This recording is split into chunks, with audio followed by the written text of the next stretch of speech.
Welcome to the Properties to Profit podcast. I'm Michael, your host. Excited to share with you my journey from a six-figure job to building a successful real estate business.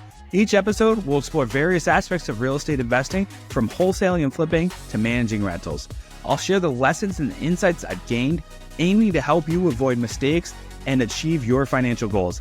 Expect guest experts, valuable tips, and practical advice to guide you on your own real estate journey. Thank you for tuning in. If you find any value in this podcast, please subscribe, share, and follow me on social media. Let's turn properties into profits together. Hey guys, Michael here with Properties to Profits.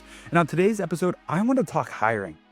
I see so many small business owners who just go hire anyone off the streets, anyone who's got pulse, anyone who says they have a desire to make $200,000 a year. And they're like, oh, you're my salesperson, or I'm really organized.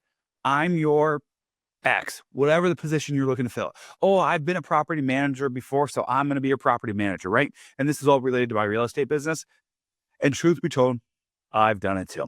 But I want to share with you guys that if you don't stop that, you're going to run into some major problems, right?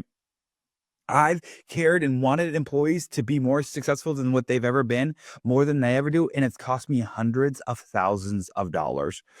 And I'm going to share a story of what happens when you don't start to build out a hiring process that kind of gets rid of anyone who walks in your door, because, man, they will take you advantage and it will take you for a ride.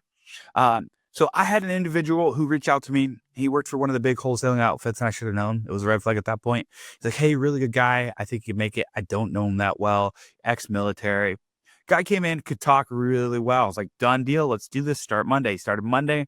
Things were going okay. He was picking stuff up. He was having some really good conversations. It was so good. I sent him to California, I believe it was, or Florida, sorry, to learn the sales aspect a little bit better. When he came back shortly after, he quit. And he told us this random story that he had run $10 million, inherited it from a great uncle or something. And we knew that wasn't true. And he told a lot of stories while I was here, right? And I should have known more was to come. Didn't think anything of it. A couple weeks after he left, someone called us and said, hey, you need to stop scamming me and give me my property back. I'm like, what are you talking about? He's like, Clay, I know he works for, or I know this person works for you. And I was like, what are you talking about? And I was like, oh, he doesn't work for me. And they're like, what are you talking about? Well, this person started to call all of our leads, stole all of our leads from our system, and he was calling over leads, acting like he still worked for me. He was using our brand, our image, our likeness to get in the door. He has taken advantage of so many people, and I didn't do my due diligence on this guy. I should have let him go. I should have never hired him. And with the hiring process I have in place now, he would have never made it through the front door. He would have never made it through the screening process. We do background checks because of him. We do personality tests. We do IQ tests.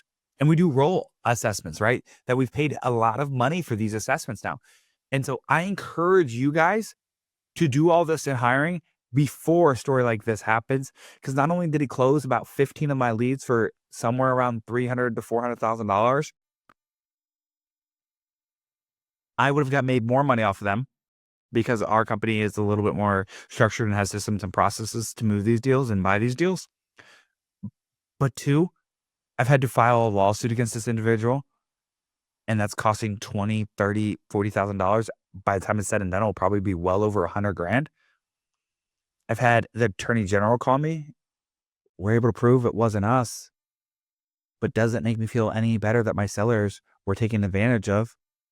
Granted, is it my fault they stole it? No. He could have stolen it either way. He could have been writing them down or whatever. And so it's difficult. And this all could have been avoided if I would have had the same hiring processes that I have now when this gentleman was here. And so I encourage you guys as small business owners, make sure you're dialing in your hiring process, vetting them. Make sure you have SOPs in place to find out when someone is lying or cheating and stealing from you. Because you don't want to be the person on the back end that realized you missed out on a lot of opportunities because this individual was robbing you. You don't want to realize this person was a fraudster on your clock. You don't want to learn that tough lesson that this person almost bankrupted me. And unfortunately, he went and took advantage of someone else, and that person's struggling as well. So you guys can learn from my lessons and implement hiring systems and processes.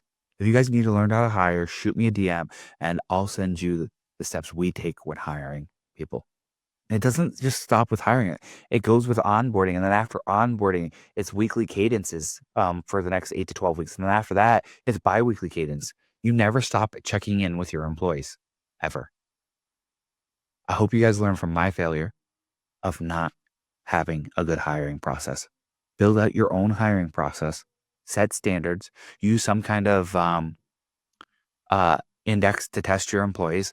For us, we use predictive index, and then we test the rate of which they can learn through the COG score, right? We use other systems too that cost a lot more, but that's something relatively cheap at $5,000 to $6,000 a year that you can get access to. If you need help with that, shoot me a DM and we could talk about how you can use ours, and maybe we can help you in your hiring as well. We've got it pretty dialed in at this point.